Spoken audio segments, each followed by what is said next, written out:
Hello everyone, first attempt में आप सभी का स्वागत है। चलिए स्टूडेंट, आप सभी कैसे हैं? आशा करती हूँ आप सभी बहुत अच्छे होंगे। तो इससे पहली क्लास में स्टूडेंट हम लोग जाने थे भारत का संवैधानिक विकास के बारे में, और भारत का संवैधानिक विकास में कई अधिनियम क्या हुए, पारित हुए, जिसमें कि आज हमारा जो लेक्चर होगा, सबसे पहला अधिनियम रेगुलेटिंग एक्ट 1773। ठीक है, तो आज हम लोग एकदम जो है डिस्कस करेंगे रेगुलेटिंग एक्ट 1773 में। अब क्या ये एक्ट कहता है ये जानेंगे। तो सबसे पहले भारत के संवैधानिक विकास में ये जो रेगुलेटिंग एक्ट 1773 है, ये एक मील का पत्थर साबित हुआ, यानी कि पहला मील का पत्थर रेगुलेटिंग एक्ट 1773 ईस्वी था। ठीक है, जिसमें कि लॉर्ड नॉर्थ के द्वारा, जो कि उस समय कौन थे, तत्कालिक ब्रिटिश प्रधानमंत्री थे। ठीक है, कौन थे भाई? तो लॉर्ड नॉर्थ के द्वारा। ठीक है, लॉर्ड नॉर्थ। ठीक है, लॉर्ड नॉर्थ अगर बच्चा पूछेगा तो क्या बताएंगे, क्या थे? ब्रिटिश तत्कालीन प्रधानमंत्री थे उस समय। ठीक है, 1773 में। ठीक है, लॉर्ड नॉर्थ जी। चलिए, तो इन्हीं के जो है शासन काल में, लॉर्ड नॉर्थ के शासन काल में भारत और साथ ही यूरोप, ठीक है, इन दोनों में ईस्ट इंडिया कंपनी के बेहतर प्रबंधन के लिए, बेटर मैनेजमेंट के लिए क्या हुए, कुछ अधिनियम जो है स्थापित करने के लिए ये एक्ट को पेश किया गया था लॉर्ड नॉर्थ के द्वारा। ठीक है, तो किसके साथ? भारत और यूरोप के साथ। याद रखिएगा, भारत और यूरोप के साथ ईस्ट इंडिया कंपनी के जो है बेहतर प्रबंधन के लिए। ठीक है, चलिए, बहुत अच्छी बात। अब यहाँ हम स्टूडेंट ये जानेंगे कि इस अधिनियम के द्वारा बंगाल के गवर्नर को बंगाल का गवर्नर जनरल कहा जाने लगा। ठीक है, तो बंगाल के गवर्नर को क्या कहने लगा? बंगाल के गवर्नर जनरल को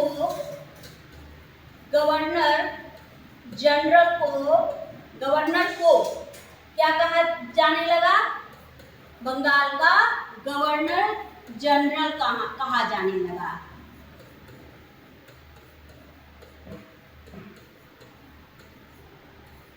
चलिए, रेगुलेटिंग एक्ट के द्वारा। ठीक है, चलिए, यहाँ तो सारी बातें आप जान गए। ठीक है, अब हम यहाँ बच्चे क्या देखेंगे कि लॉर्ड नॉर्थ के द्वारा जो है रेगुलेटिंग एक्ट को पारित किया गया था, और उस समय जो है बंगाल के गवर्नर को बंगाल का गवर्नर जनरल कहा जाने लगा, जिसके परिणाम स्वरूप क्या हुआ कि मद्रास और मुंबई, ठीक है, बम्बई बोलना ज़्यादा उचित होगा, मद्रास और बम्बई के जो गवर्नर थे वो अब बंगाल के गवर्नर जनरल के अधीन हो गए। ठीक है, तो इसमें जो है क्या हम देंगे, तो मद्रास और क्या बोलेंगे, बम्बई। ठीक है, चलिए, मद्रास एवं बम्बई के गवर्नर जो जनरल थे वो क्या हो गए, बंगाल के गवर्नर जनरल के अधीन हो गए। ठीक है, बंगाल के गवर्नर जनरल के अधीन हो गए। चलिए, याद रखिएगा, जनरल के अधीन हो गए।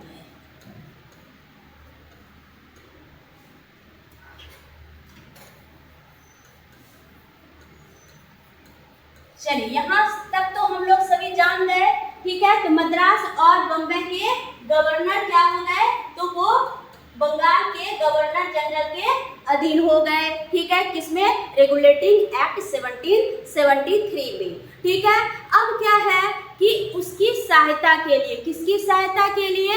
बम्बई और मद्रास गवर्नर की सहायता के लिए जो है बंगाल के गवर्नर को बंगाल का क्या कहा जाने लगा, यानी कि यहाँ मेरा कहने का मतलब क्या है कि बंगाल के गवर्नर जनरल के सहायता करने के लिए जो है 4 सदस्य, ठीक है, याद रखिएगा, 4 सदस्यीय कार्यकारी परिषद का क्या किया गया, निर्माण किया गया। ठीक है, कितने कार्यकारी समिति बने थे, तो 4 सदस्यीय कार्यकारी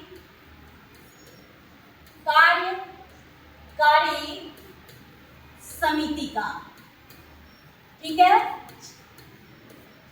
समिति का क्या हुआ था, गठन किया गया था। ठीक है, गठन हुआ था। ठीक है, चलिए तो अब यहाँ हम देंगे कि ये जो 4 सदस्यीय कार्यकारी परिषद का जो निर्माण किया गया और ये जो समिति का जो गठन हुआ, इसका कार्यकाल कितने वर्षों का था, कमेंट कीजिए आप सभी। ठीक है, चलिए तो कार्यकाल की अगर बात करें बच्चे, तो हमेशा याद रखेंगे कि इसका जो कार्यकाल है वो 5 वर्षों के लिए रखा गया। 5 वर्षों के लिए क्या हुआ, रखा गया। चलिए यहाँ तक समझ गए। अब हम यहाँ क्या देखेंगे कि ये जो रेगुलेटिंग एक्ट है, रेगुलेटिंग एक्ट के अंतर्गत जो है बंगाल के पहले गवर्नर जनरल कौन थे, लॉरेन वारेन हेस्टिंग्स थे। ठीक है, चलिए तो ये बहुत ही इम्पोर्टेंट प्रश्न है। अगर पूछेगा कि बंगाल के गवर्नर जनरल कौन थे रेगुलेटिंग एक्ट के टाइम में, ठीक है, तो बंगाल के गवर्नर जनरल थे कौन, तो बोलेंगे हम, इसका नाम बताएंगे, जल्दी कमेंट कीजिए, तो लॉर्ड वारेन हेस्टिंग्स। चलिए बहुत अच्छा है।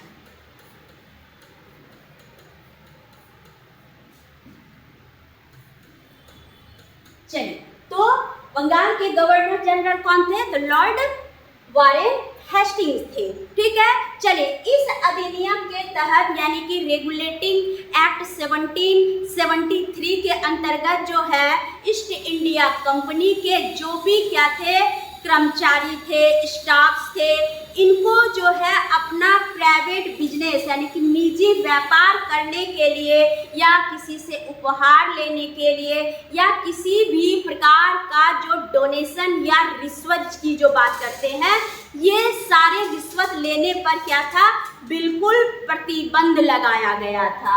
ठीक है, तो क्या बोलेंगे भाई, ईस्ट इंडिया कंपनी के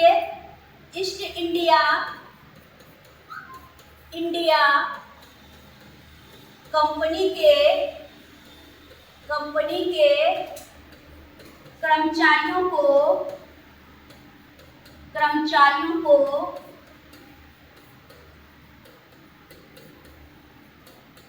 निजी व्यापार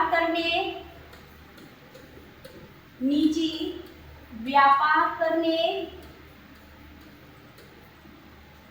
ठीक है, फिर उसके बाद क्या देंगे कि क्या लेने के लिए, उपहार लेने या किसी भी प्रकार का रिश्वत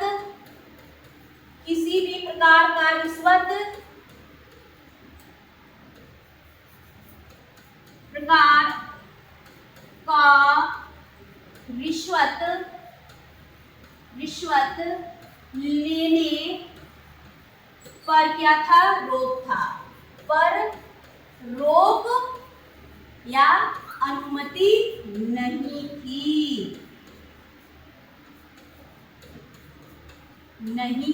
याद रखिएगा, पूछा है क्वेश्चन कि कौन से संवैधानिक विकास के अधिनियम में ईस्ट इंडिया कंपनी के कर्मचारियों को रिश्वत लेने, उपहार लेने या अपना बिजनेस करने के लिए अनुमति प्रदान नहीं की गई, तो आप याद रखिएगा ये था रेगुलेटिंग एक्ट 1773। ठीक है, चलिए यहाँ तक तो बच्चे हम लोग जान गए। अब हम आगे बात करेंगे कि ये जो रेगुलेटिंग एक्ट है, इसके अंतर्गत जो है कलकत्ता में 1774 ईस्वी में, ठीक है, याद रखिएगा। ठीक है, तो क्या कलकत्ता में इस एक्ट के द्वारा कलकत्ता में 1774 ईस्वी में, ठीक है, क्या हुआ था 1774 ईस्वी में, तो 1774 ईस्वी में क्या हुआ था कि एक मतलब कि हाई कोर्ट नहीं बोली, सुप्रीम कोर्ट की क्या की गई, स्थापना की गई। ठीक है, यानी कि जिसको हम उच्चतम न्यायालय की स्थापना रेगुलेटिंग एक्ट के दौरान की गई। ठीक है, चलिए ये तो बहुत बढ़िया बात था। ठीक है कि भाई सुप्रीम कोर्ट की स्थापना हो गई कब, 1774 ईस्वी में। ठीक है, साथ ही हम क्या देखेंगे कि जिसमें एक क्या था, इस सुप्रीम कोर्ट में, उच्चतम न्यायालय में क्या था, एक मुख्य न्यायाधीश और 3 अन्य जो थे क्या थे, न्यायालय के न्यायाधीशों की क्या की गई, नियुक्ति की गई।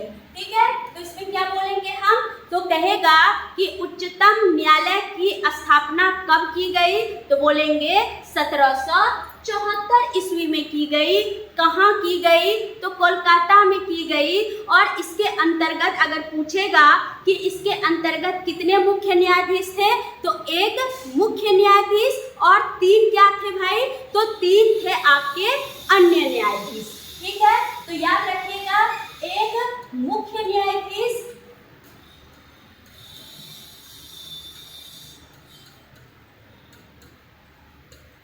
तथा 3 अन्य न्यायाधीश की नियुक्ति हुई थी, चलिए यहाँ तक तो आप सभी समझ गए। अगर आपसे क्वेश्चन पूछा जाए कि अच्छा ये बात बताइए कि अन्य 3 न्यायाधीश कौन कौन थे, तो अन्य 3 न्यायाधीश के बारे में क्वेश्चन पूछा है, जिनका नाम था, पहला था चैम्बर्स, पहला क्या था, चैम्बर्स। दूसरा क्या था, तो दूसरा हम बोलेंगे लिमेस्टर, क्या कौन थे, लिमेस्टर महोदय थे। और तीसरा क्या था, तो तीसरे का नाम था हाइड। ठीक है, चलिए 3 अन्य न्यायाधीश कौन थे, 3 अन्य न्यायाधीश कौन थे, तो पहला क्या हो गया, चैम्बर्स।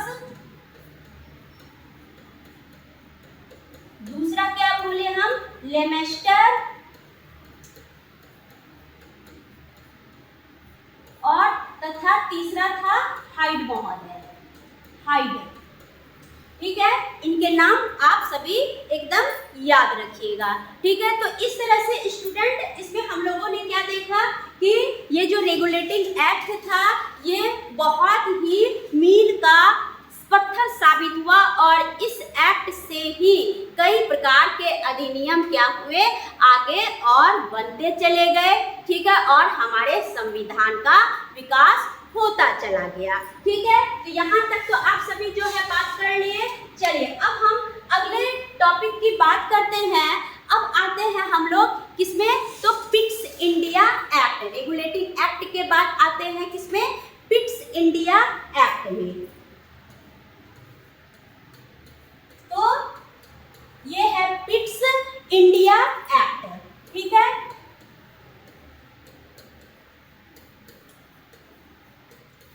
आप सभी को बताया गया था पहले क्लास में कि पिट्स इंडिया एक्ट यानी कि पिट्स इंडिया अधिनियम कब बना था, तो बोलेंगे 1784 में बना था, 1784 में बना था।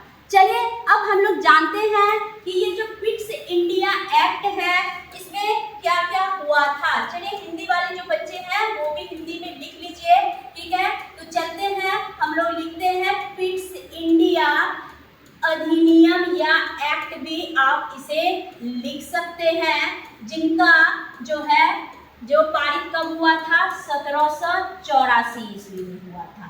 चलिए भाई अब हम लोग यहाँ ये देखेंगे कि ये जो पिट्स इंडिया एक्ट था ये क्या था और इसमें कौन कौन सी बातें हुई थी। तो जल्दी जल्दी आप सभी जो है इसको उतार लीजिए, फिर उसके बाद जो है हम आगे और भी इसे जो है बहुत ही इंटरेस्टिंग क्लास होने वाली है ये आपकी। ठीक है, चलिए तो अब हम आते हैं।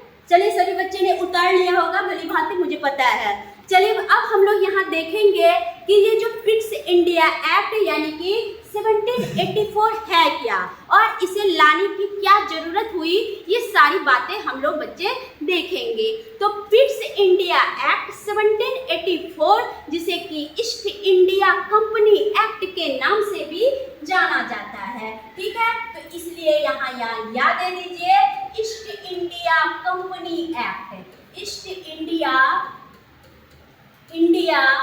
कंपनी एक्ट, ठीक है, जो कि कब बना, 1784 में पारित हुआ, ठीक है। तो चलिए दोनों नाम से आप जान सकते हैं।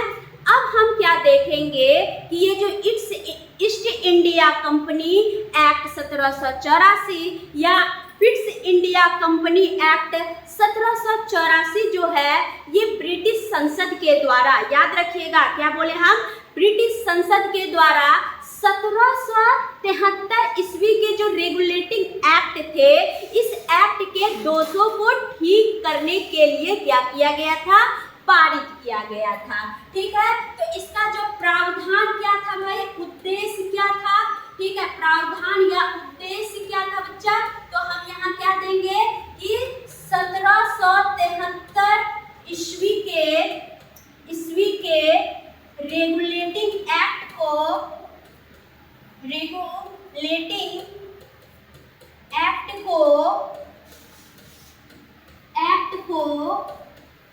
क्या करने के लिए, बोलिए जल्दी से कमेंट कीजिए, रेगुलेटिंग एक्ट के 200 को ठीक करने के लिए, एक्ट के 200 को ठीक करने के लिए,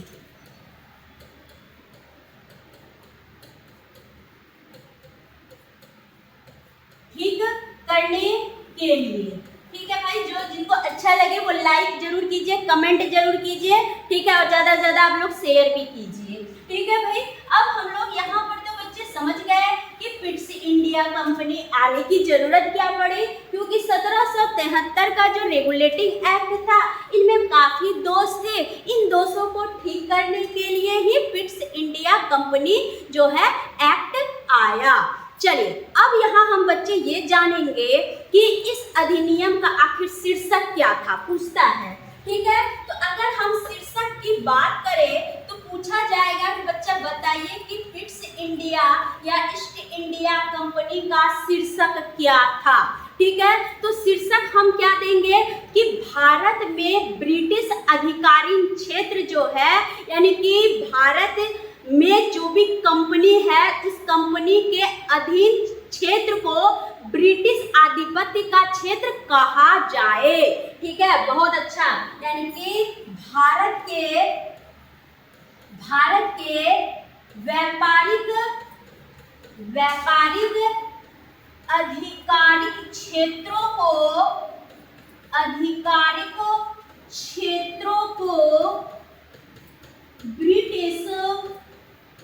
ब्रिटिश क्षेत्र के अंतर्गत लाया जाए, यही था, अंतर्गत देख लीजिएगा यहाँ पर थोड़ा सा, अंतर्गत लाया जाए।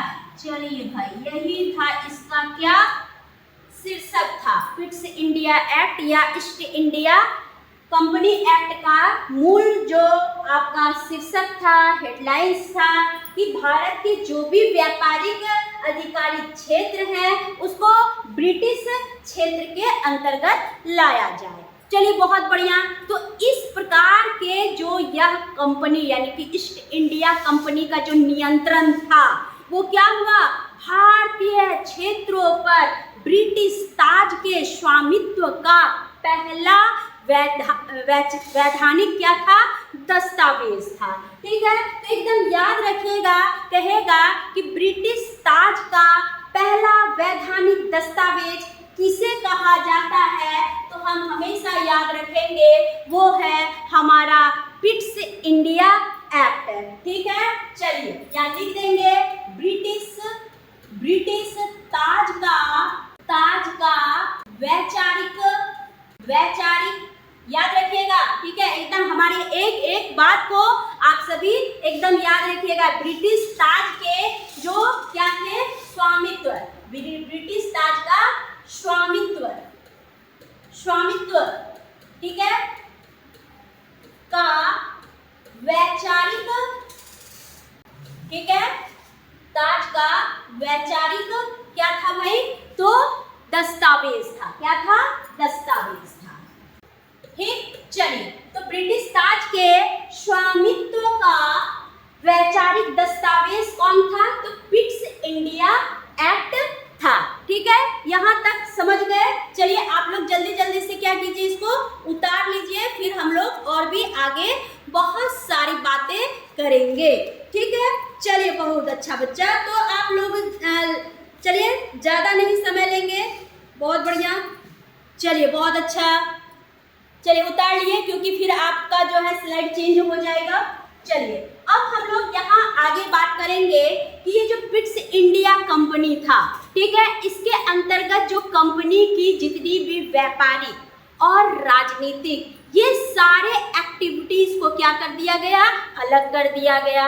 बोला कि भाई जितने भी बिजनेस से संबंधित मुद्दे हैं वो तुम अलग रखो, और जितना पॉलिटिक्स से संबंधित मुद्दे हैं वो तुम अलग रखो। तो इस तरह से ये जो राजनीतिक गतिविधि की देख रेख करने के लिए इंग्लैंड में एक क्या बना, तो नियंत्रक मंडल बना, यानी कि जिसको हम बोर्ड ऑफ क्या बोलते हैं, कंट्रोल बोलते हैं। तो बोर्ड ऑफ कंट्रोल की क्या की गई, स्थापना की गई। ठीक है, चलिए किसके अंतर्गत, तो पिट्स इंडिया एक्ट के अंतर्गत। ठीक है, चलिए तो यहाँ हम देंगे बोर्ड ऑफ कंट्रोल, जिसको हम शुद्ध हिंदी में अगर कहा जाए तो इसको हम क्या बोलते हैं, एक नियंत्रक मंडल। क्या बोलेंगे, नियंत्रक मंडल। ठीक है, चलिए नियंत्रक मंडल था। क्यों आखिर नियंत्रक मंडल की जरूरत पड़ी, क्यों पड़ी भाई, ताकि क्या हो सके, व्यापारिक क्षेत्रों और दूसरा राजनीतिक क्षेत्रों, ठीक है, दोनों को अलग कर दिया गया। दोनों क्षेत्रों के गतिविधियों को क्या किया गया, भाई, यानी कि इसके भी क्षेत्रों के गतिविधियों को क्या कर दिया गया, बताइए जल्दी से, बिल्कुल क्या कर दिया गया, अलग कर दिया गया। ठीक है, इसलिए बोर्ड ऑफ कंट्रोल की क्या पड़ी, जरूरत पड़ी इनके देख रेख के लिए। और ये बोर्ड ऑफ कंट्रोल कहाँ बना था, बोलेंगे इंग्लैंड में बना था। कहाँ बना था बच्चा, तो इंग्लैंड में बना था। चलिए यहाँ तक तो आप सारी बातें जान गए। अब यहाँ हम स्टूडेंट अगली बात क्या देखेंगे कि ये जो बोर्ड ऑफ कंट्रोल थे, तो बोर्ड ऑफ कंट्रोल की अनुमति के बिना जो है गवर्नर जनरल को किसी भी भारतीय राजा के साथ संधि करने या फिर युद्ध करने की अनुमति प्रदान नहीं की गई थी। ठीक है, तो ये बहुत इंपॉर्टेंट बातें हैं। तो क्या वो लिखेंगे हम लोग, बोर्ड ऑफ कंट्रोल के द्वारा, बोर्ड ऑफ कंट्रोल के द्वारा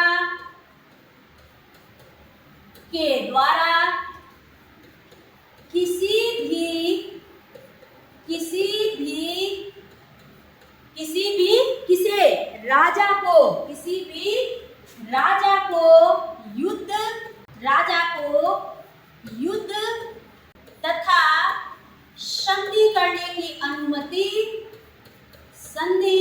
करने की अनुमति प्रदान नहीं थी।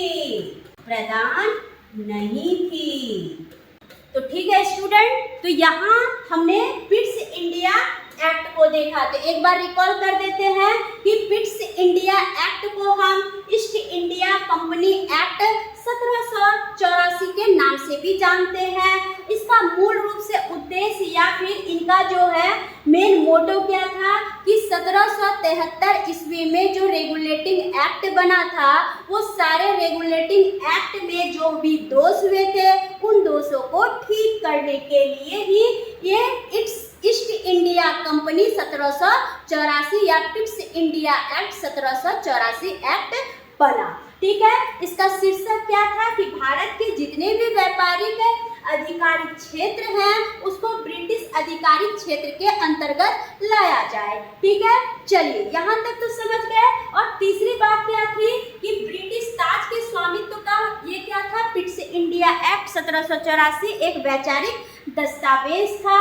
और हम जो अंतिम बातें देखेंगे इसमें कि विभिन्न प्रकार के व्यापारिक क्षेत्रों के गतिविधियों के लिए और राजनीतिक क्षेत्रों के गतिविधियों के लिए क्या हुआ, बोर्ड ऑफ कंट्रोल यानी कि जिसको हम नियंत्रक मंडल कहते हैं, इसकी स्थापना इंग्लैंड में हुई। और इनका ये उद्देश्य था कि इन दोनों के आधिकारिक क्षेत्रों या गतिविधियों को क्या किया जाए, अलग कर दिया जाए। क्या कर दिया जाए, तो अलग कर दिया जाए ताकि उसका अच्छा से क्या हो सके, देखरेख हो सके। ठीक है, साथ ही बोर्ड ऑफ कंट्रोल का नियम था कि इसके द्वारा किसी भी राजा को किसी के भी साथ युद्ध करने या फिर संधि करने, मित्रता करने की अनुमति प्रदान भी नहीं की गई थी। तो इस तरह से स्टूडेंट आज के लेक्चर में हम लोगों ने क्या देखा, तो पहला हम लोगों ने देखा रेगुलेटिंग एक्ट और दूसरा हम लोगों ने देखा पिट्स इंडिया एक्ट। ठीक है, और भी आपकी विशेष क्वेरी हो तो हमारे नीचे दिए गए नंबर पर यानी कि जो स्क्रीन पर चल रहा है उस पर आप क्या कर सकते हैं, कमेंट कर सकते हैं, उस पर आप कॉल कर सकते हैं। साथ ही हमारे टेलीग्राम, इंस्टा, फेसबुक और हमारे फर्स्ट अटेम्प्ट के यूट्यूब चैनल पर आप जितने भी सोशल मीडिया प्लेटफॉर्म है उस पर भी आप जा कर के हमें क्या कर सकते हैं, अपने कमेंट या अपने सुझाव से हमें अवगत करा सकते हैं। ठीक है, और बाकी आपको हैंड रिटन नोट्स या फिर आपको पीडीएफ फाइल भी चाहिए या तो ये हमारे ऐप पे जा कर के आप हमारे ऐप को डाउनलोड करेंगे तो आपको हमारी सारी क्वेरी जो है आपकी हम पूरी तरह क्लियर कर पाएंगे। तो चलिए स्टूडेंट, आज का सेशन बस यही रहने देते हैं, फिर हम लोग आगे नेक्स्ट एक्ट को लेके जो है क्लास को क्या करेंगे, आगे देखेंगे। तब तक के लिए आप सभी से विदा लेते हैं। Bye bye.